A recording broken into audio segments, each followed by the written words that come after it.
Agora, o que o Banco Central americano está fazendo? Está elevando a taxa de juros com o objetivo de frear a inflação, que está muito alta. Antigamente não tinha inflação, agora a inflação está muito alta. Ele está aumentando a taxa de juros e tirando esses estímulos, toda essa quantidade de dinheiro que ele injetou na economia. E aí você vê que as ações americanas já começaram a cair, mas pode ser só o começo desse processo. Na última reunião do Fed, o juro subiu 0,75%. Tá? E, segundo os últimos dados econômicos, se esperava que, como a inflação do último mês tinha havido estável nos Estados Unidos, já se tinha uma visão de quem fica tentando prever o futuro, projetando, fica nessa doideira maluca de toda semana mudando de opinião, que não é o nosso caso, mas o mercado já apostava numa alta de 0,5% na taxa de juros nos Estados Unidos. Então tinha sido 0,75%, agora reduziria para uma alta de 0,5%. Só que vieram novos dados divulgados e basicamente volta uma aposta de alta de 0,75%. Isso aqui é pontos base, basis points, tá? Que seria basicamente 0,75%. Então já se espera que a taxa de juros vá subir mais do que era esperado há pouco tempo. E isso é basicamente o que guiou as quedas nas ações nos Estados Unidos, que vem guiando desde do meio da semana passada. E a lógica da taxa de juros aqui no Brasil e lá fora é a mesma. Aqui no Brasil o que acontece? Taxa de juros cai, ações sobem. Taxa de juros sobem ou ficam lá em cima, ações caem. Certo? Então quando o juro sobe, a economia, basicamente, as ações caem, mas a economia americana chupa o dinheiro. Por quê? O investidor, pega um mega investidor, um bilionário, ele não quer saber de multiplicar dinheiro, honestamente. Eu sei que tem muita gente que tem uma cabeça desse tamanho que acha que o bilionário ele é movido por dinheiro. Gente, no estágio de bilionário, você não quer saber de dinheiro. Dinheiro não é uma preocupação mais na sua vida.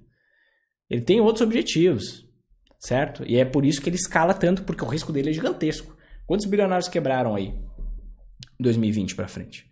Então, ele prefere ganhar 2, 3% nos Estados Unidos, que tem uma moeda mais comprovada por mais tempo, é mais sólida, mais forte, pelo menos historicamente, do que ganhar 20% no Brasil. Porque no Brasil ele tem o risco da oscilação da moeda. Lá nos Estados Unidos, não, o patrimônio dele está praticamente todo em dólar. Então, ele tem um nível de segurança muito maior. Então, elevou um pouquinho a taxa de juros por lá, a economia americana chupa o dinheiro e basicamente a gente vê o quê? O dólar se fortalecendo frente às principais moedas internacionais. Tanto que, até vou mostrar na tela para vocês, olha só, dólar bate a máxima em 20 anos e ameaça a esperança de queda frente ao real. A gente vê, olha que louco, em queda, euro tem cotação abaixo do dólar pela primeira vez em 20 anos. Então a gente vê o dólar se fortalecendo em absolutamente todo o planeta, em absolutamente todo mundo. A gente pode ver isso por meio desse indicador aqui, ó, que é o dólar index. O dólar index ele mede a força do dólar em relação às principais moedas que existem no mundo. O dólar está numa força comparada com a força que ele tinha lá em 2002, depois da crise de 2000, o estouro da bolha das empresas de tecnologia. Então, num estouro, lembra que eu comentei para você que existe uma bolha de crédito, é o nome dessa bolha, atualmente na economia americana? Quando houve o estouro da bolha lá em 2000, a bolha das empresas de tecnologia, o que a gente viu? O dólar se fortalecendo frente às principais moedas internacionais. Quando a gente viu aqui a bolha de 2008, o dólar se fortalecendo frente às principais moedas internacionais. Quando a gente vê aqui ó, a possibilidade da bolha americana explodir, o dólar se fortalece, por mais que pareça um contrassenso. Não, mas está explodindo uma bolha no país, será que a moeda não vai se desvalorizar? Não vai. Porque existe essa percepção de maior segurança naquela moeda. Então, mesmo que a economia americana entre em crise, o dólar se fortalece frente às outras moedas. Porque se a economia americana está em crise, o cenário está pior para as outras moedas. Está pior para os outros países. Entende? Todo esse contexto pode fazer com que a taxa de juros americana vá mais para cima, como já está indo, certo? E já se espera isso. E isso pode levar a economia americana para uma grande recessão e fazer o dólar se valorizar. Não quer dizer que a economia americana vai entrar numa recessão e o dólar vai morrer, como algumas pessoas disseram. O dólar está morrendo? Não, o dólar está se fortalecendo pra caramba. Eu falava isso desde o ano passado. Só que muita gente fica escutando os outros. Vinícius, como é que você pode me dizer que a taxa de juros pode subir muito mais? Dá uma olhada na minha tela. Aqui está a taxa de juros dos Estados Unidos. A inflação americana onde a gente encontra um patamar próximo à inflação atual foi lá na década de 80, 1981. Dá uma olhada. Enquanto que chegou a taxa de juros lá em 81, olha aqui, 19%. A gente está em 1%. Não estou dizendo que a taxa de juros vai chegar em 19%. A economia é outra, é diferente. Teve muita evolução de lá para cá. Mas essa taxa de juros pode chegar num patamar muito superior. Hoje se espera uns 3, 4, 5% ao ano, que vai chegar até uns 5% no máximo ao ano. Mas pode chegar muito mais, porque um momento comparável com o momento atual é justamente essa década aqui, de 70 a 80. Então, essa taxa de juros pode ir muito mais para cima. Se a taxa de juros for muito mais para cima, o que acontece? Isso leva a economia para uma grande recessão. Por quê? Fica mais caro, o mesmo processo que eu expliquei do Brasil.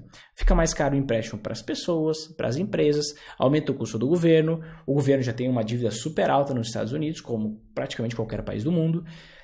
Você tem, talvez, aumento de tributação, talvez aumento de imposto, talvez não, mas isso pode gerar muitas quedas às ações e problemas para a própria economia americana, até porque existem os casos das companhias, zumbis, não sei se você já ouviu falar.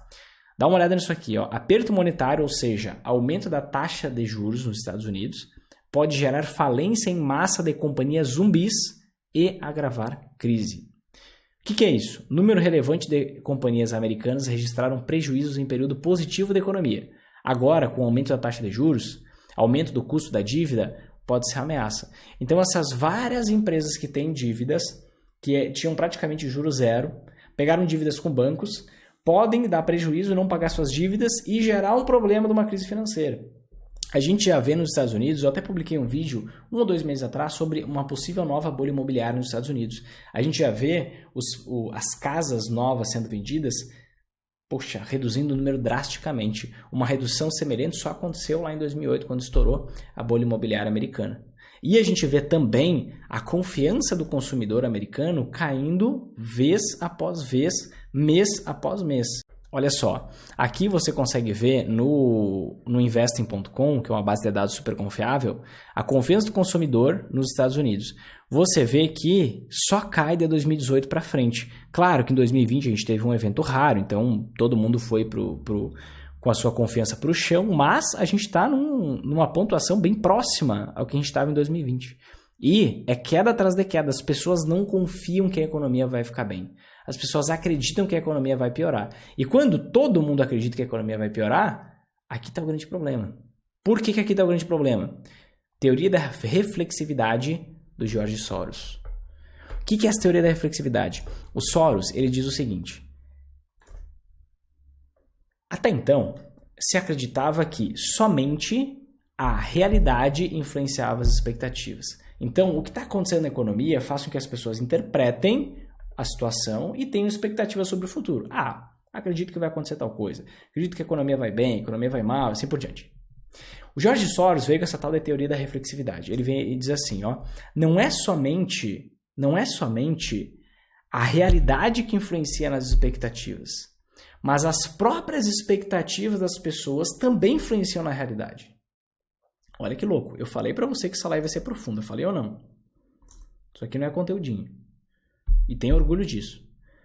Então o que acontece? Se todo mundo está esperando uma recessão, se todo mundo está esperando uma crise, o que as pessoas vão fazer? Vão se preparar para a crise. Se as pessoas se preparam para a crise, o que elas fazem? Elas geram a própria crise. Pensa comigo, um empresário que pensa, poxa, vai ter crise. Ele estava contratando bastante gente, mais funcionários para produzir mais, porque ele estava vendendo cada vez mais. Veio um burburinho, todo mundo acredita que vai vir uma crise. O que acontece? Ele pensa, vou parar de contratar gente. Quem sabe até vou demitir algumas pessoas. Porque eu não vou precisar produzir esse tanto, porque não vai ter mais tanta necessidade de produção. Se ele demite algumas pessoas, ele acaba gerando a própria crise.